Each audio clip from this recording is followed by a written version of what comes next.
Alright, so we're going to go over real quick some of the various variations in pot still distillation. Now everything that you see here, short of that little pot still we showed you in the intro, is built by Andrew Bailey, who is an excellent still builder. These are all built for historical reenactment and or the museum that we are currently working on. So we are usually using these to explain to you the differences that you can get out of a pot still. So a lot of people tend to think of pot stills as being only one thing and or the other. So they tend to think that the methodology behind pot still distillation is not nearly as diverse as what it actually is or what it possibly can be. So here in front of you today, right now, you're going to see a few different variations on a pot still. So this is an example of the variations on a pot still that you might see out there in the world. And some of you who are new to distilling may not realize that there's so much diversity within the pot still. So you may think that you need a column still to run up to high proof, or you may think you need a very specialized type of still to make the spirit that you want to make. But the pot still is an incredibly diverse instrument. An instrument that is affected by everything in the world, and we're going to get into that in future videos as far as the mood of the distiller, the way cuts are made, moon phases, temperatures, etc. All those things affect pot still distillation. So here at one piece at a time, you will see that we have a simple 40-gallon copper pot still, or what's called a stripping still. So we focus a lot on double pot still distillation. Now, not for everything we do, but for a lot of the things that we do, we will add our beer or our mash to the still, distill it one time, collect everything, add it back to the still, and redistill it and make our cuts. Now, every still that you see here at One Piece at a Time Distilling Museum is actually made by Andrew Bailey down in Tennessee out of Cold Springs Copper Works, except for the little 1 gallon that you saw in our intro portion. So this 40 gallon, again, works just like that 1 gallon. You put your beer, your wine into the simple pot. These are tall pots, not round pots, so they work on thermodynamics. It takes a little longer to run them. So the stuff at the bottom heats up before the stuff in the middle heats up before the stuff in the top, and everything has to turn 100% over before anything evaporates and comes across. Again, simple pot still, helmet, fire base to heat everything, no steam or anything like that, though there are a lot of stills that use steam or bain-marie systems we'll talk about later. And then a line arm and a simple worm condenser over here. So as basic of a pot still as what you can possibly get. This is what the old moonshiners used. This is what most of the old alchemists used, although they tended to use a rounder style still, like the turnip style still, the 1 gallon I showed you earlier on. This is as absolutely basic as what a pot still can get. Short of course, the sight glass and the don't blow your ass up in the backyard valve over here, which is what I like to call that. That's a technical term, by the way. Alright, so we're going to move from our simple 40-gallon Appalachian / Tennessee style pot still. Again, the differentiation between that and the old alchemical alembic stills, which you'll see, which are the round turnip-shaped stills. We're going to move over to the next variation on a pot still, and the very next variation is the pot still with a retort, or as modern-day moonshiners know it, the thump barrel, made famous by Marvin Popcorn Sutton, as well as Hamper McBee. So this is basically a simple pot still, as simple as what it can be, but what we're getting out of this pot still is a double distillation. So the equivalent of running through a single pot still 2 times as opposed to 1 time. And so what happens is the basic process. Beer or wine goes into this still. Vapor comes up 172.3 degrees. Vapor comes up, hits the cap over to the line arm, and then into this beautiful retort and or thump barrel, as some people call it.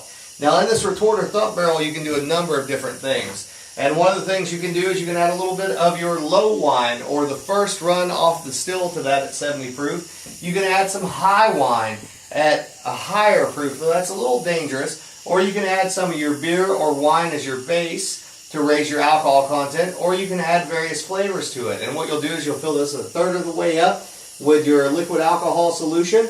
That vapor comes across a line arm, comes down the bottom of this stand, and that comes all the way to the bottom. There's holes cut in it, and you're forcing basically vapor alcohol into liquid alcohol, and you're basically distilling one more time, just like you ran it through the still before, into a parasitic heat trap, which operates off the heat from this previous distillation, redistills everything, raises the proof and the purity, the vapor rises, It comes up over here and out this particular peg and over here to a worm or serpentine style condenser, out of the money piece, off the flake stand at 135 to 140 proof. Very versatile.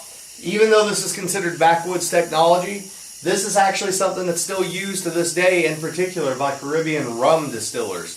If you want what's called high value congeners or elements of flavor like phenols and long chain fatty acids, which give a lot of very rich, big, bold, heavy flavors to your distillate, you cannot go wrong with a retort or a thump barrel. And a little later on down the line, we're going to get into Mr. Rick Gibson's Tennessee Thumper stills, which are a whole nother animal of their own, and they will change up everything that you think and everything you think you know about distilling. So from there, another variation on the pot still. This right here, all these stills have names. This used to be called, Henderson, do you remember what this still was called? It was Phoenix. No, it was Joan, and then you imploded it. As you can see by these dents, about the third time that we ran it after I first bought it from Mr. Andrew Bailey, Mr. Henderson here imploded the still and we renamed her Phoenix. But luckily for us, Mr. Andrew Bailey is an excellent still builder, and we were able to, after about 6 hours worth of fucking with it, pop those dents out. So congratulations, Mr. Henderson. That was your maiden voyage. You totally sunk the ship on the coral reef. It was fantastic. I'll never forget it. Anyways, on with the show. So what we have here is a pot still with a deflameter. So a deflameter, which is this piece right here, held in by these tricloves, is a small condenser with tubes running throughout. And what happens is the vapor runs on the outside of those tubes, cold water runs on the inside of the tubes, or you can do it the inverse. The water on the outside of the tubes, whatever I said, you know what I mean, can be condensed down to some extent based on your valving over here with cold water into the bottom, hot water out of the top. And what happens is you will actually condense the vapor alcohol and have it fall back down the still. You have vapor alcohol that meets liquid alcohol. You get an exchange, and what happens is the water falls out, the alcohol rises, your proof rises, your purity rises, you lose aroma, you lose flavor, but you get higher proof ethanol. We'll get back to this here in a minute because this actually has something in common with another condenser type other than what we have on hand right now. So again, all these stills you will see have a pressure relief valve. These are super important whether you're a home distiller or a professional distiller. A still should not ever build pressure, and if it builds 15 pounds of pressure, you need one of these pressure relief valves to keep from blowing your dumb ass up in the backyard. So, moving over here, we have one more variation on pot still. We have a lot of other variations, but these are just the simple introductory variations. You can notice that currently we have a head on a triclove sight glass here. And on that head we have a brick holding it in place because we ran out of the proper size tricloves in order to hold that head in place. But what is actually going on here is this is what's called a gin basket or a dry gin basket. If you want to make a gin, an aquavit, or an absinthe, most of your botanicals are going to go into this still at 60 to 70 proof ethanol, filled at least 3/4 of the way up, and macerated for 24 hours. 1 hour of which at 100 degrees, which is called a digestion. And you can do that outside the still as well. So that's going to be your leaves, your stems, your roots, your berries, etc.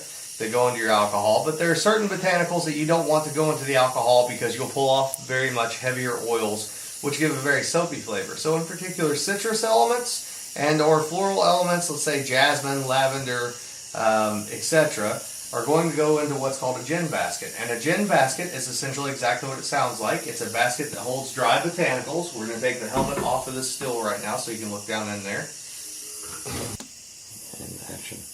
Alright, so this gin basket, what it's going to do, it's going to hold all of our flowers or our citrus elements, and it's going to hold them on top of that screen. That screen is going to allow the alcoholic vapor as it distills to come up through all of those dry botanicals, pull all of those lighter essential oils off, and then subsequently imbue the product with the properties of those particular oils. This is the same way that essential oils are made. It's the same way that gin's made, aquavit, and absinthe is made. So as you can see, there are multiple variations on the pot still. there's a lot of diversity in pot still distillation. I think that most American pot still fans, or non-fans as they were, as a lot of modern bourbon is made industrially on column stills, which we'll talk about later, don't realize how diverse pot still distillation can actually be, and all the various things you can do with pot still distillation. In this short little video, we've went over the history, we've gone over some variations in pot still distillation, and as we move forward down this road of alchemy that we're currently on, towards the philosopher's stone, if you will, or spiritual salvation, or the fire of the soul, you're going to see more and more and more and more the diversity of the pot still, and how prohibition unfortunately crippled the industry of the distiller and took away some of the various options that we had before prohibition, particularly in the United States of America. We hope that you'll stick around for all the videos that we have coming up. We're going to get really in depth in some of these things, and if you want some true involvement in your distilling art, we're going to be the channel where you're going to find that true involvement in ways that you're not going to find it anywhere else. We're going to go deep into the art. We're going to study grain whiskeys. We're going to study malt whiskeys. We're going to study brandy. We're going to study moonshine. Anything you can imagine we're going to study on this channel. Nothing is off limits. We'll probably get into essential oils, hydrosols, and maybe even a little bit of sporadic medicine or solar alchemy, which is something that's been long forgotten in this country. But I guarantee you, your great-great-grandmother knew exactly what it was. So please stick around. Check us out. alchemistcabinet.wordpress.com. Of course, check out the place where I work, spiritsofFrenchlick.com, where you can find all of your Hoosier spirits of interest. And then keep up with Hell's Half Acre Hellbilly Burlesque Show. My brother DJ Henderson at DJ Henderson Photography or Photos or whatever that shit is that you call it. I don't know. Throw it in there. What is it, buddy? DJ Henderson Photography, LLC. There we go. I forgot the LLC. I'm sorry, I forgot the LLC. So, being unprofessional here and a little bit drunk, but that's probably going to be the state of these videos for the foreseeable future. So, you guys have a good one. Have a great night, and we'll catch up with you next time. I think we're going to start out with fermentation, and I think where we're going to start is the simplest possible place we can start, which is with a simple sugarhead or Uncle Jesse's sour mash recipe. Which every good home distiller who's getting interested in distilling should understand before they move further down the line and deeper into the rabbit hole. You guys have a good one. Keep your powder dry.